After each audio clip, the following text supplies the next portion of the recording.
Two eerily similar events occurred in downtown Salt Lake City in the early months of 1999. In both instances, shooters with notable histories of mental illness took legally obtained weapons into public and opened fire. This is the strange double tale of the Triad Center and Family History Library shootings of 1999. This is Below the Salt.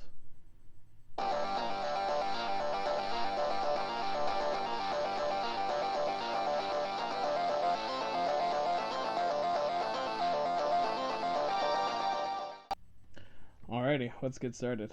Have you heard about either of these? Did any of these ring a bell? Just a little bit, because you've been talking about them this okay. week when you write it, Okay. but not before that. Okay, it's kind of strange. There's so many connective things, and I'm gonna talk about one of my favorite instances of apophenia at the end of the episode. So get ready for that. Cool. Do you remember what apophenia is? Yes, it's conspiracy brain. Yeah, conspiracy brain, where the pattern recognition part of the brain sees two things that are unrelated and begins to think that they are related somehow. We do that a lot. Yes. We talk about it a lot. We do. And it's interesting because it's a part of the survival mechanism of humanity. So, it's cool. All right. So, we'll begin with the background of what the Triad Center shooting on January 14th, 1999. Right. The Triad Center is a complex of office buildings in downtown Salt Lake City. While originally planned to be a huge development containing what would have been the tallest buildings in the state at the time, the project was canceled after only the first two phases were completed. It currently houses LDS Business College, which is soon to be renamed Ensign College, since apparently the term LDS is kind of bad form in the church now. Brother. Because they say LDS and Mormon and all the shorthand for the Church of Jesus Christ of Latter-day Saints mouthful name is verboten. So that's so stupid. Yeah, it's really kind of a dumb thing to focus on when there's really big important things going on right now. So there's that.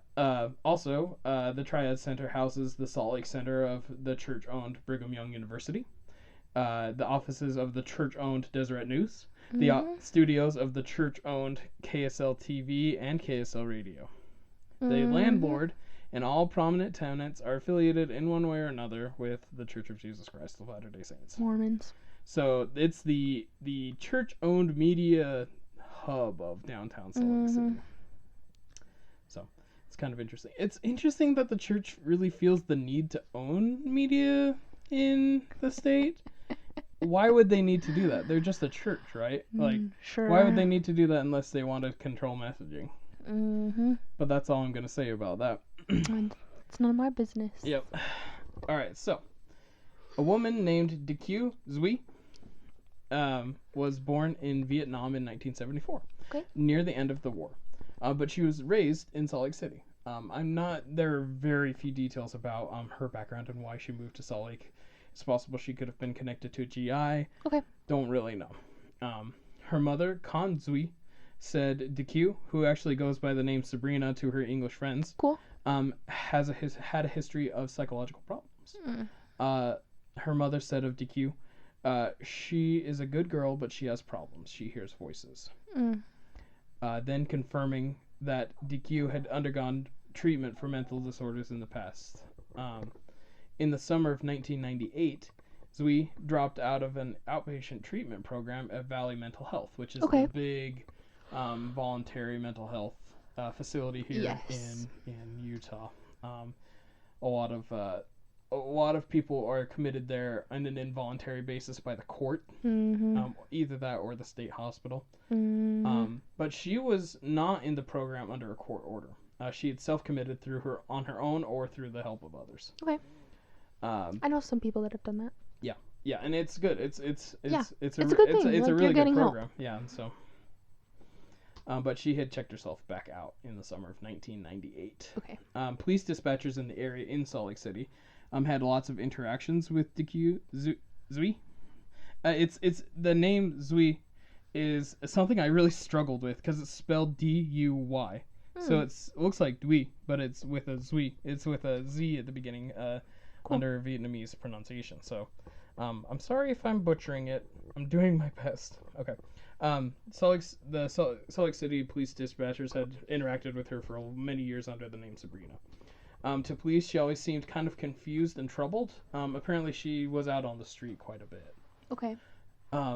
She would often ramble about aliens and people wanting to harm her, which seems like it's some sort of paranoid delusion of some kind. Police were sometimes sent to the Zui family home she shared with her mother and her 3 siblings.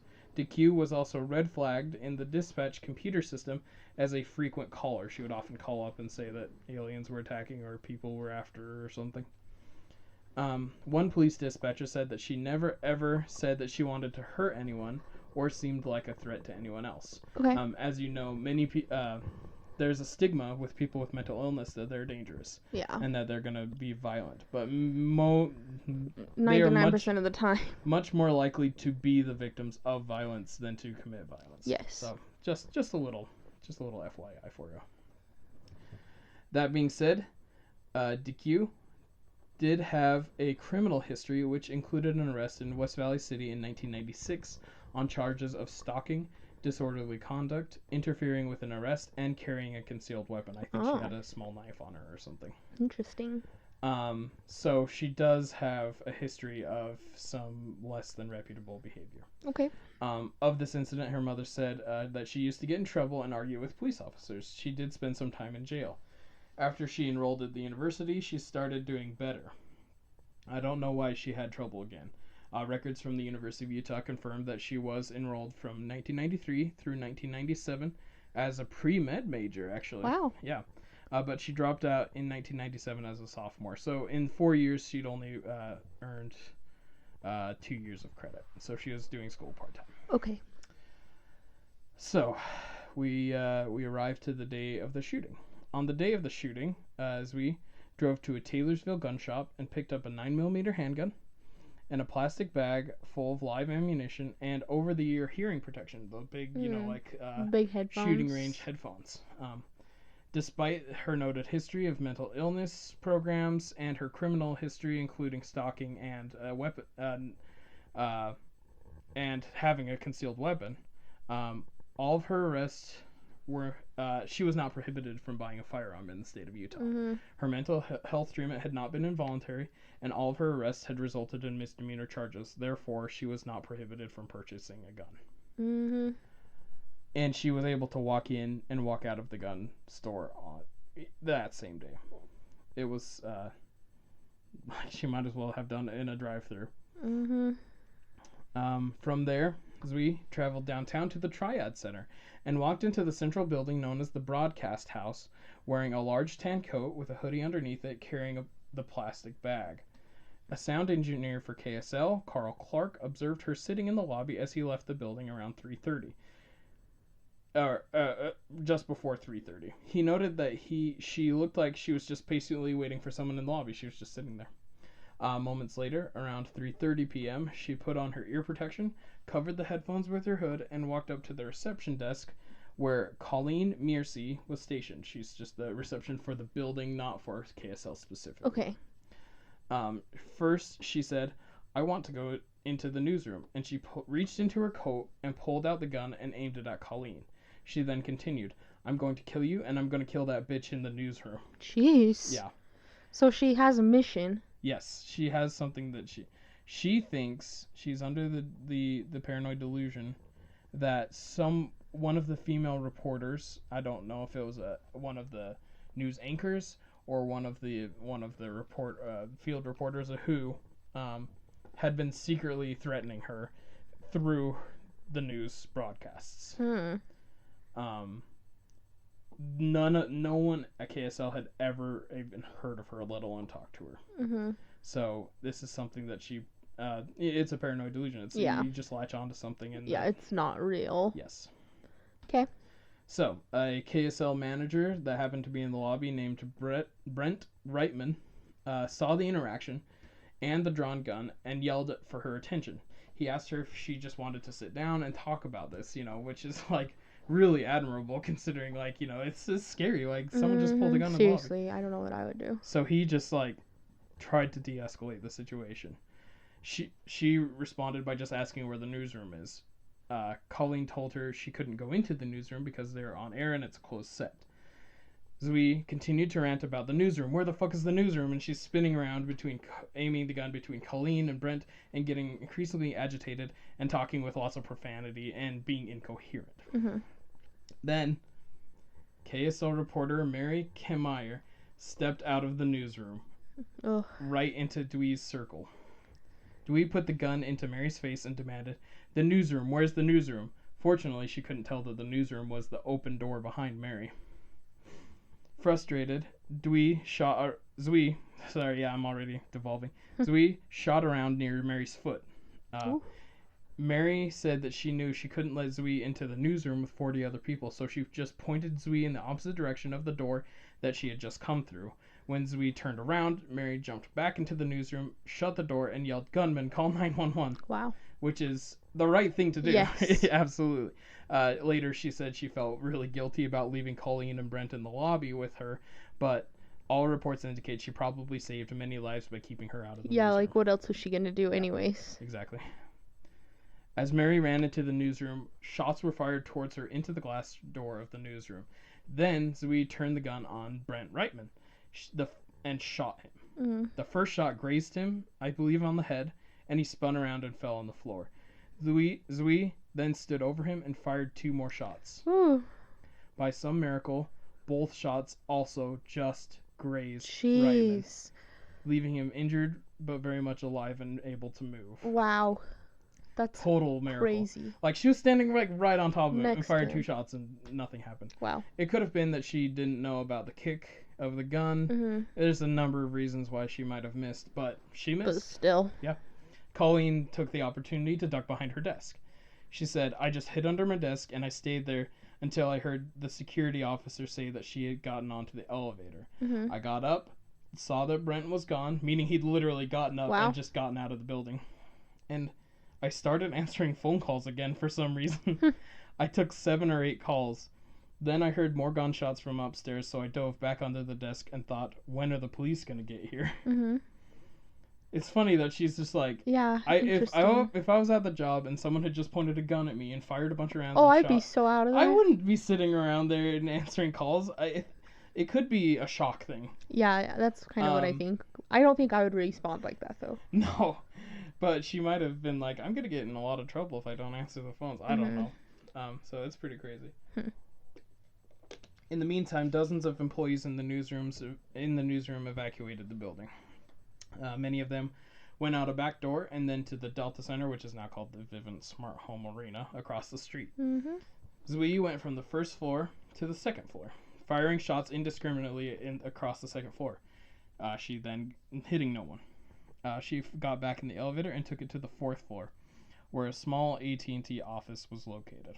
Mm-hmm. Both the KSL newsroom and the AT&T office had security doors, which require either access codes or electronic pass cards to access. It is still unclear how Zui managed to get past AT&T's security door, but she did. Okay. Ann Slater, who had recently returned to work after maternity leave, was shot in the head and died several days later. No, that is so sad. Yeah. A new mom. I'm not gonna go back to work after we have a kid one day. No, never. Just for that reason. Yep. Well, you never know if someone's gonna come shoot you. Yep. After killing Slater, Zui kept firing wildly until her gun jammed. Mm-hmm. Then an unnamed AT&T employee took the opportunity and tackled her to the ground and ended the rampage. Wow. Police then entered the building and took her into custody. Hmm. When this happened, KSL TV and KSL Radio were off the air for a few minutes, of course, because they were evacuated. Yeah, stuff was going bad for them. Then they cut the feed over to the national news of President Clinton's impeachment hearings. Okay. And they just kept it there nonstop for 90 minutes. Wow. Which is kind of funny. It kind of gives you a nice date for when everything's going down here. Ironically, KSL was unable to cover the story that was unfolding under their very own roof. Although eventually police escorted employees back into the building so their broadcasts could resume. KSL Radio returned to the air first, and a shaky Scott Seeger, who actually I believe is still on KSL radio today, first began broadcasting interviews and updates on the shooting that had just taken place. A week after the shooting, Zui was charged with aggravated murder and other felonies. It took a week because it did take several days for Anne to pass away, unfortunately. Okay. And the other felonies, including 2 counts of attempted aggravated murder. But the case was put on hold as issues of her mental health were raised. Eventually, she was declared incompetent and committed to the state hospital. Mm-hmm. During a 2005 review of her case, the judge, district attorney, and her own attorney learned her condition had not improved, and she remained incompetent to stand trial. Even now, 21 years after the shooting, Zui remains a patient at the state hospital and has never faced a trial despite many subsequent hearings for her competency. Mm-hmm. Wow. Well, honestly, I think that's the right thing to do for her. Yeah, she's like, clearly out of her mind. Clearly, the best thing would have been getting the help she needed before, but, I mean, what can you do now? So, I think that is fair. Yeah, I think it's fair. Well, I mean, that's exactly what the mental illness clause is for. For people who don't understand what's going on, they don't understand the consequences of their actions. Mm-hmm. So, yeah. Zui's mother said she'd never heard her daughter even say anything about KSL or any of its employees. Mm-hmm. She had no idea why her daughter would open fire in the studio. She did not know her daughter was planning on getting a gun. And no one in the KSL newsroom had ever personally spoken to her before the incident. Mm-hmm. So sad. It's just purely a delusional accident. Very, very sad situation. But what makes things weird is what happens for 3 months later. Mm-hmm. 3 months later, and 3 months and 1 day later, after her rampage, on April 15th, 1999, around 10 a.m., a bushy and bearded man wearing a worn cap, baggy pants, and a long jacket walked into the Triad Center. Wow. He walked up to the desk of none other than receptionist Colleen Mearsey. Oh my God. Who was presumably still a bit shaken from what had just happened 3 months ago. Yeah. But was probably getting back into her routine. Again, like, if I was a receptionist at a place, which I kind of am a receptionist, and in my work, if somebody came in and shot, I'd probably just be like, well, you know, it's been real. Peace. Yeah. Like, I'll see ya. Never. Never doing that Bye. Again. Not worth it. Yeah. This guy walked right up to her. He said he wanted to go on the news, Colleen recalled. He said he was very angry at the church. Mm-hmm. And he wanted to go on get some airtime to air his grievances about the church. Mm-hmm. Mercifully, security wasn't very far away because of what had just happened. They had instituted some security. And they escorted him out of the building. Okay. Thank heavens. Yeah. Once outside, the man asked KSL employee Tamara Orr where the family history library was. Okay. I'll get into that in just a sec. She pointed east, and he headed in that direction. 1 block east from the Triad Center lies the church-owned Family History Library. The Family History Library is a genealogical research facility which is open to the public free of charge and is operated by Family Search, the genealogical arm of the Church of Jesus Christ of Latter-day Saints. The Mormon Church puts a fuck ton of effort into genealogical research. Yes. Since part of their temple worship services is to perform ordinances on the names of the dead. Which I love that they do a lot of work for genealogy just because I actually am interested in that. Yeah, it's really cool. But I hate that they do baptism for the dead, just saying. Like, well, I'll kind of talk into it. Naturally, most who do these temple ordinances for the dead prefer to perform them on their own ancestors.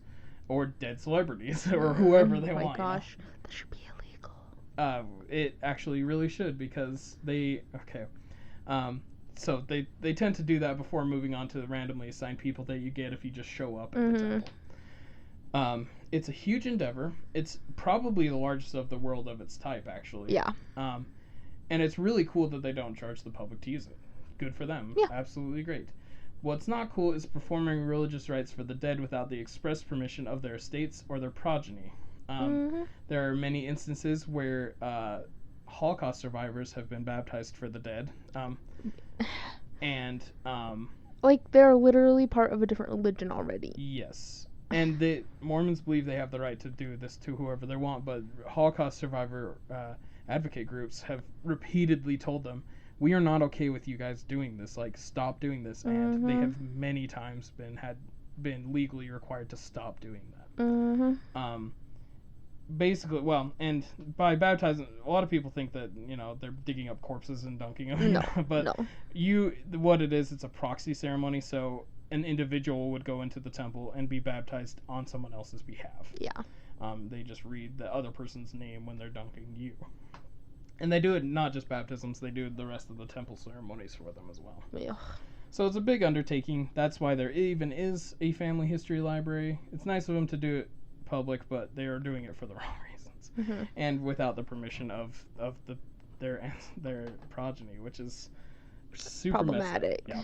I mean, yeah, it's even a little problematic to just like assume that your ancestors would want it anyway. So yeah. Okay. So the man who was headed to the family history library was Sergei Barbarin, a 70-year-old Russian immigrant who was living in a senior living center near downtown Salt Lake City with his wife. Barbarin was also a diagnosed paranoid schizophrenic and had reportedly stopped taking his pills recently. His neighbors also reported that he would get visibly angry and frustrated by his own broken English when he would speak to them. That's kind of sad. Yeah, I that was get kind of that, sad. but It's it is like kind of sad. being frustrated. You'll stop feeling bad for Barbarin in a second. Yeah. Back in 1995, so 4 years before this event, Barbarin had been arrested for an altercation he had caused without provocation in ZCMI Mall, which is now, of course, the site of the City Creek Mall, which is, owned by the Mormon Church. Everything in this story is owned by the Mormon Church, in case you're wondering. When he caused this altercation and was arrested, he had a .22 caliber handgun in his possession, but he was somehow never charged with a weapon offense because the weapon was not used during the assault. Even then, another person with a history of mental illness and at least one violent crime had a .22 caliber handgun on his person as he headed towards the Family History Library near Temple Square. Unfortunately, the Family History Library was bursting at the seams with patrons. Salt Lake City was serving as a host of an annual genealogical conference that week. There were 2,700 people inside this 5-story building at 10:30 a.m. when the gray-bearded Barbarin walked in from the street. Okay. Without saying a word, Barbarin walked up to 80-year-old Nellie Leeton. By the way, the people who work at the Family History Library are missionaries, essentially. Yeah. They're senior missionaries, which means they pay, I think it's now like something like $500 a month for the right to go and serve for free. To work there. They're paying to work here. Yes, exactly. Yeah. And they see it as service, but really they're paying for the right to do this. Like if you just want to go volunteer, cool. But pay to work there? Well, especially when the church is not hurting for money. They could easily fund all this on their own, but they don't. They make you pay for it. It's really kind of messed up.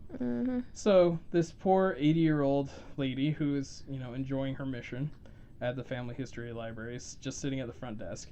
He walked up and shot her in the head. Wow. She later recalled.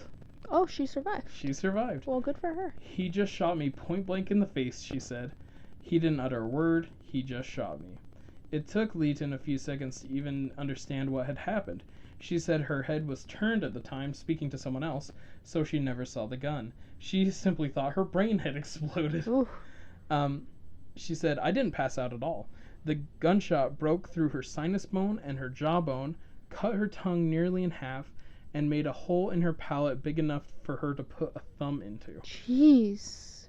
She recounts this tale to anyone who asks, and eventually she'd return to her work at the Family History Library. She doesn't even have a visible scar from the injury. Wow. Yeah. So that's pretty impressive. She's like at 100% capacity after all this. That's she crazy. Can't see very well anymore, apparently. Yeah. But wow. She's an 80-year-old woman shot in the head basically after a few weeks of recovery was doing okay. That's crazy. So, interesting, but still very sad. Yes. Firing and reloading from his handgun, Barbarin shot 2 more women, a mother and daughter pair. 71-year-old Theda Weston was shot in the head, and 54-year-old Chris Webb was hit in the shoulder. He then fatally wounded Patricia Frings, a library patron from Pleasant Hill, California. After shooting the 4 women, Barbarin headed into an orientation room at the front of the building where he shot 62-year-old security guard Donald Thomas. He then began roaming the lobby and adjacent rooms, firing at random at any person he saw, but never hitting anyone, and just reloading his weapon slowly when he could. In the chaos of the shooting, 17 panicked library patrons barricaded themselves for 2 hours on the library's second floor. They shored up the doors and made sure he couldn't get through. Okay.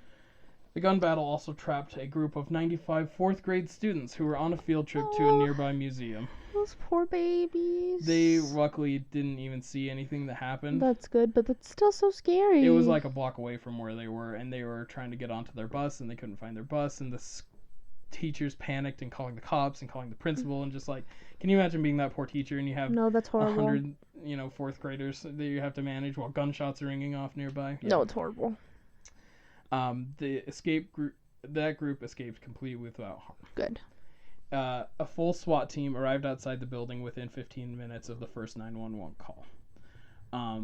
And they engaged Barbarin. They saw him in the orientation room where he'd shot the security guard because he had come back there to reload, and they fired at him. And that room is at the front of the building, so they could just see him in the window.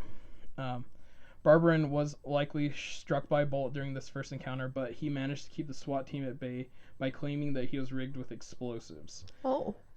He was not. No. But it did affect how they treated him. In this exchange of shots, a SWAT officer was also hit by a minor gunfire wound. During the standoff, police found a yellow Ryder truck with a suspicious note on it parked near the Triad Center. And fears arose that the shooter, because he had been reported at the Triad Center earlier, or a possible accomplice had planted a bomb in the truck. Police were concerned there might be a second suspect because Barbarin didn't match the description of a person who had caused problems at the family history library the previous day. Interesting. So someone had gone in there and caused a ruckus, and they thought that was him coming back, but he didn't match the description. People are angry. Yeah. So they were also understandably spooked by the fact that there was a yellow Ryder truck supposedly rigged with a bomb. Yeah. It's the exact kind of vehicle that had housed the explosives used during the Oklahoma City bombing only 4 years earlier. Wow. There were also 911 calls from the barricaded second floor, causing dispatchers to assume that there was a second gunman keeping them hostage on the second floor, while there was only the one guy on the first floor. Basically, communication during an active shooter event is a huge mess. Yeah. And it always is, just because of there's a lot of reasons. It's just chaotic. Yes, it's just chaotic. There's a lot going on, and police have to sift through it, and it's not an easy job. No. A lot of times, they think there's multiple shooters because gunshots echo really strangely in buildings, so they think gunshots are coming from two different spots. That's so scary. Yeah. Salt Lake PD evacuated the area around the Triad Center and the supposed bomb, including the new KSL newsroom for the second time in 4 months. Many of these employees and nearby people took shelter at Abravanel Hall, which is just a few blocks away. Later that afternoon, the bomb squad detonated an explosive charge attached to the truck, gaining access to the cargo. Inside were two 55 U.S. gallon drums. One was empty and one contained gasoline. It was later learned that the truck driver and his cargo were completely unrelated to the shooting, and it was a case of being in the wrong place at the wrong time. Wow. Yeah. So, but you can understand why they'd just be cautious and evacuate. Definitely, but that's crazy that he just wasn't related at all. Just whatever. Just completely, just happened to be there. After 75 minutes of a tense standoff with Barbarin, and after plenty of shots had been fired, the SWAT team breached the orientation room, hit Barbarin with a few more rounds, and took him into custody. He died in the ambulance on the way to the hospital. Sad. They actually didn't rush the ambulance to the hospital. In fact, I don't even think they moved it before he died, because they still thought that he was rigged with explosives. So they kind of let him die in the ambulance. Wow. Yeah. So that's dark. Yeah, and the EMTs are not necessarily supposed to do that, but they're also not supposed to put themselves in harm's way. So yeah. So why on earth did it take 75 minutes for the SWAT team to breach the family history library? Yeah, why did it? Well, during that time, Barbarin could have just walked away from the front of the building and shot as many of the 2,700 people in that building as he wanted, as many as he had bullets for. Well, aside from the bomb threat, police didn't move into the building because the tactics learned the hard way from the Columbine shooting had not been adopted yet. Mm-hmm. The infamous school shooting would take place 5 days later. Jeez. In that instance, the hours-long police response would be criticized for not adjusting their tactics to immediately stop the violence, and police nationwide eventually adjusted their tactics accordingly. Salt Lake City had not trained for this kind of thing. Well, nobody had, but still. Absolutely. So, huh? Isn't that crazy though? Yeah. I hate it. Yeah. So that is the very strange, interconnected tale of two completely separate active shooting events that happened within 3 months of each other in downtown Salt Lake City. So I'm gonna deviate from this talk a little bit to talk about apophenia. Apophenia. My favorite instance of apophenia is something called the April curse. Oh my God. Yes. This second shooting took place during the April curse. Wow. The April curse is very much likely a statistical anomaly mixed with a healthy dose of pattern recognition based apophenia. But it basically boils down to this. A lot of terrible things happen in the period between April 15th and April 20th. The second active shooting event we covered today and Columbine both happened in the same 1999 April 15th to April 20th April curse event. It is spooky how many major horrific events have taken place in this little springtime window. I'm just going to read a really quick list. It's actually not a comprehensive list, and it's a little America-centric, so I apologize for the lack of international representation here. But I'm going to read some stuff. The oldest one, actually, funnily enough, is the opening shots of the American Revolution at Lexington and Concord. While some people might not say that that's a bad situation, a lot of people died in the American Revolution, so, you could say it was a bad situation. It's still a war. Yeah, so, also, the opening shots of the French Revolution happened in 1792 during the April curse. The opening shot of the New Zealand Maori War began in 1847 during the April curse. Abraham Lincoln died after being assassinated during the April curse in 1863. There was a major tornado in Marshfield in the United States in 1880 that killed hundreds of people during the April curse. Adolf Hitler was born in Austria in 1889 during the April curse. In 1898, the Spanish-American War began during the April curse. In 1902, there was a major earthquake in Guatemala that killed hundreds during the April curse. The Great San Francisco Earthquake of 1906, April curse. The sinking of the RMS Titanic, 1912 April curse. Same 1912 April curse, there was a Russian gold protest massacre. A bunch of workers weren't getting paid, and their union tried to organize, and they were slaughtered by some police. In 1914, a similar event happened in Ludlow, in the United States, where during a coal protest, hundreds of protesters were killed. In 1927, a major flood in Mississippi killed hundreds. In 1935, the worst storm of the Dust Bowl happened on Black Sunday.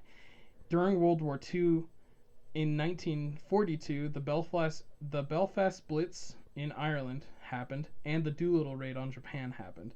In 1943, the Warsaw Ghetto Uprising happened.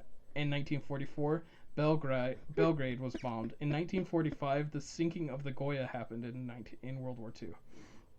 After World War II, there was a major explosion from a munitions boat in Texas City that killed hundreds. In 1961, the failed Bay of Pigs invasion happened. In 1969, a plane was shot down by North Korea, capturing many American servicemen, and many of them died in custody. In 1970, the Cambodian dictator Pol Pot massacred whole swaths of the country during the April curse. In 1983, the Beirut embassy was bombed. In 1985, the Covenant and Sword, an arm of the Lord group compound cult siege happened in 1985. In 1989, the Tiananmen Square protest began during the April curse.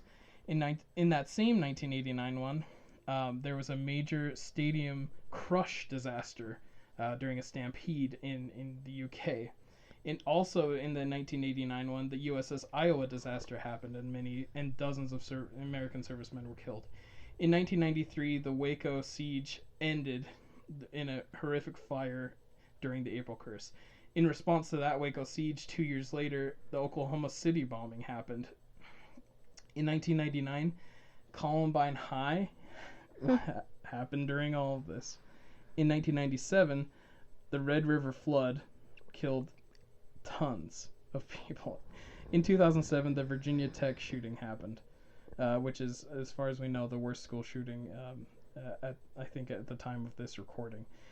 During that same 2007 stretch, there was a series of bombings in Baghdad that killed hundreds of civilians.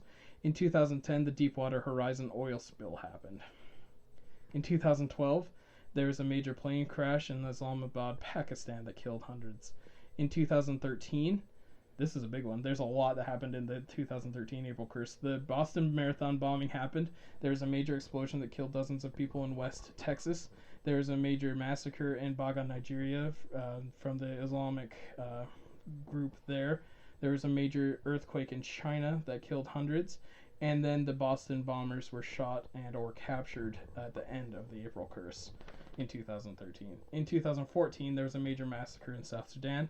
And in 2019, the Notre Dame Cathedral fire and the Sri Lanka Easter bombings all happened during the April Curse. Well,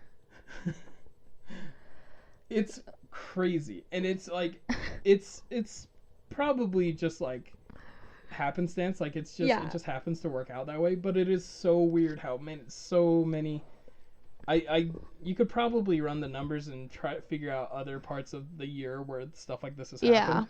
But this seems like an unusually strong amount of it. So there's just got to be some bad juju or something.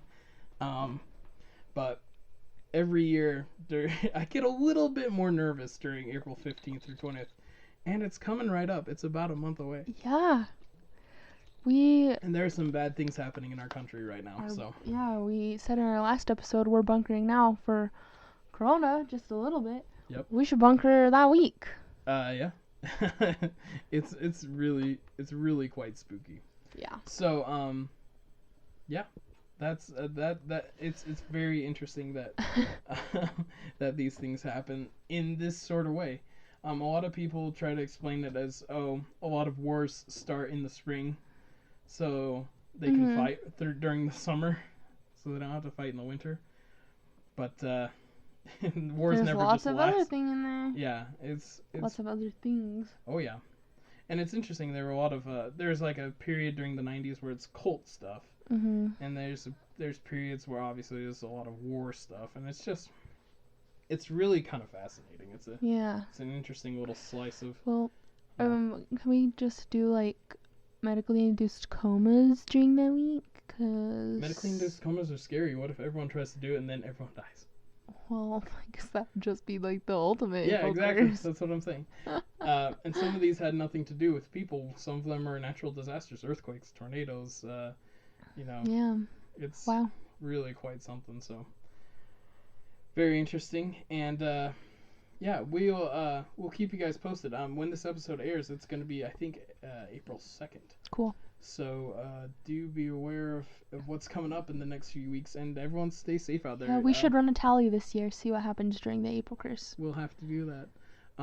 Everyone stay safe. We know Corona's probably still going to be a thing when this episode airs. So stay safe. If you get sick, stay home. Keep yourself safe. Try to avoid large crowds. Keep washing your hands. All that good stuff. We're trying to look out for you guys. So we appreciate all of our listeners. So we want to keep you around. Yes, definitely. And with that, I'm Jack. I'm Valerie. And this is Below the Salt.